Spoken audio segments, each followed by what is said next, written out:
Many clients have started to come and see me in the past year because they're experiencing increased levels of anxiety since the pandemic has begun. And the truth is, what unfolds is that this is actually not the first time that they have experienced anxiety. It has been there in the past, but they just were unaware of it. Because the thing with anxiety is it can remain at very low levels, at maybe 1 or a 2 out of 10, and then it can peak to 8, 9 or 10 out of 10 at a time of crisis or a perceived crisis. So in actual fact, a lot of people are experiencing anxiety or have experienced anxiety, and they're actually not aware that that's what it is.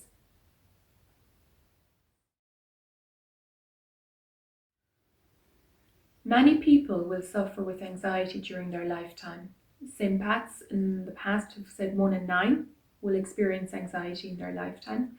However, in more recent research by Trinity College in Dublin, in the last couple of weeks, they've said that 1 in 5 of the Irish population are actually experiencing anxiety and suffering from anxiety at the moment, but they are not necessarily aware of it. Now, although anxiety has become very common, and some may say that the symptoms are very normal, however, it's very debilitating and it's really not a good way to live our lives. There's many ways of knowing if you have anxiety. First of all, physically, your body will give you many signs and symptoms.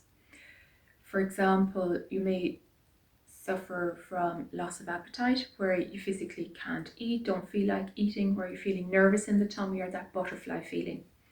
Then next, it can affect our sleep, where maybe you can't get to sleep at night time, or if you can get to sleep, where you wake up maybe at 3 or 4 a.m. and you're lying awake, wide awake, quite alert until maybe 6, 7 a.m. in the morning, almost in a hyper alert stage.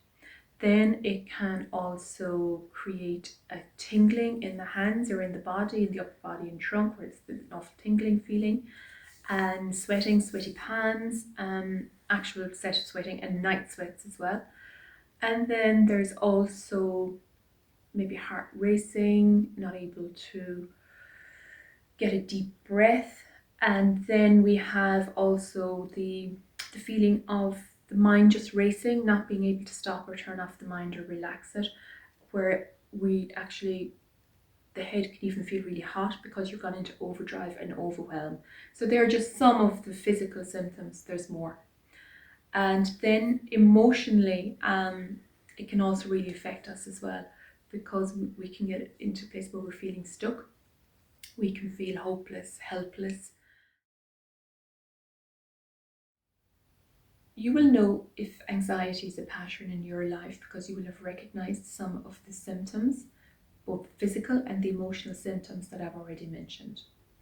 Also, if you go back through your life, you may recognize a time where you were in a difficult situation, be it a work situation or a relationship or a crisis of any description, or even a perceived crisis, where you may have experienced those emotions at some stage back through your life. So you can almost map the pattern yourself. You actually can get rid and break the pattern of anxiety. So the first thing is to establish or become aware that that it's there. Then you've the want or the desire to get rid of it.